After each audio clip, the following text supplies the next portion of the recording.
नमस्कार दोस्तों, आज की कहानी है परिवार और पैसा। रमेश का एक छोटा सा परिवार था जिसमें एक खूबसूरत पत्नी और 2 प्यारे बच्चे थे। उसकी पत्नी और बच्चे हर हाल में खुश थे, लेकिन रमेश उन्हें जिंदगी के सारे ऐशो आराम देना चाहता था और उसके लिए वह हर दिन 16 घंटे से भी अधिक काम किया करता था।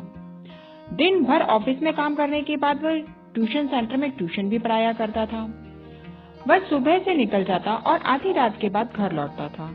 बच्चों के लिए उसका चेहरा देखना मुहाल था, क्योंकि सुबह सुबह उसके घर से निकलते समय बच्चे सोते रहते और देर रात में कदम रखने से पहले ही सो चुके होते।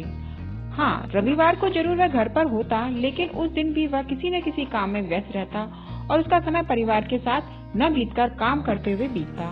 परिवार उसके साथ समय बिताने का बस इंतजार करता रह जाता। पत्नी अक्सर उसे कहा करती थी उसे घर पर समय बिताना चाहिए, बच्चे उसे बहुत मिस करते हैं। उस वक्त वह यही जवाब देता कि यह सब मैं उनके लिए ही तो कर रहा हूँ। बढ़ते घरेलू खर्च और स्कूल खर्च के लिए मेरा ज्यादा काम करना जरूरी है। मैं उन्हें एक अच्छी जिंदगी देना चाहता हूँ। रमेश की यह दिनचर्या वर्षों जारी रही। वह यूं ही परिवार को अनदेखा कर कड़ी मेहनत करता रहा।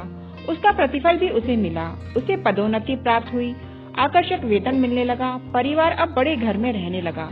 खाने पीने व अन्य सुविधाओं की उन्हें कोई कमी न रह गई, लेकिन रमेश का यूं ही काम करते रहना जारी रहा। वह अधिक से अधिक पैसा कमाना चाहता था। पत्नी पूछती थी, आप पैसे के पीछे क्यों भाग रहे हैं? हमारे पास जो है हम उसमें खुश रह सकते हैं। तो उसका जवाब होता कि मैं तुम्हें और बच्चों को दुनिया जहां की खुशियां देना चाहता हूँ। बस 1 साल मुझे और मेहनत करने दो। पत्नी चुप हो जाती। 2 साल और बीत गए। इन 2 सालों में रमेश बड़ी मुश्किल से अपने परिवार के साथ समय बिता पाया। बच्चे अपने पिता को देखने और उससे बातें करने को तरस गए।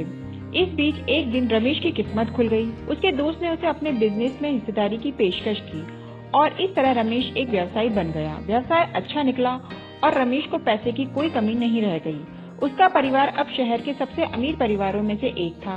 उनके पास सभी सुख सुविधाएं और विलासिता थी, लेकिन अपने बच्चों से मिलने का समय उसके पास अब भी नहीं था। अब तो वह बहुत मुश्किल से घर पर रह पाता। उसका अधिकांश समय घर से दूर बिजनेस टूर में बीतता। साल गुजरने के बाद उसके बच्चे बड़े हो गए। अब वे किशोर अवस्था में पहुंच गए थे। रमेश ने भी इतने सालों में इतना पैसा कमा लिया था कि उसकी अगली 5 पीढ़ियां शानदार जीवन जी सकती थी। एक दिन रमेश के परिवार छुट्टी बिताने समुद्र तट पर स्थित अपने घर जाने की योजना बनाई। बेटी ने उनसे पूछा, पापा क्या आप एक दिन हमारे साथ बिताएंगे? रमेश ने जवाब दिया, कल तुम लोग जाओ, मैं कुछ काम निपटाकर 2 दिन में वहाँ पहुँचता हूँ। उसके बाद का पूरा समय तुम लोगों का है। पूरा परिवार खुश हो गया। रमेश का परिवार समुद्र तट पर स्थित अपने घर पर चले गए। 2 दिन बाद रमेश वहाँ पहुँचा, लेकिन उस दिन उसके साथ समय बिताने वाला कोई नहीं था। दुर्भाग्य से वे सभी उस दिन सुबह आई सुनामी में बह गए थे। रमेश अपनी पत्नी और बच्चों को कभी नहीं देख सकता था। करोड़ों की संपत्ति होने के बाद भी वह उनके साथ एक भी पल नहीं खरीद सकता है। वह पछताने लगा। पत्नी के कहे शब्द उसे याद आने लगे। आप पैसों के पीछे क्यों भाग रहे हैं? हमारे पास जो है हम उसी में खुश रह सकते हैं। अगर पसंद आए तो लाइक, शेयर एंड कमेंट। इस कहानी से हमें ये सीख मिलती है कि पैसा कुछ नहीं खरीद सकता।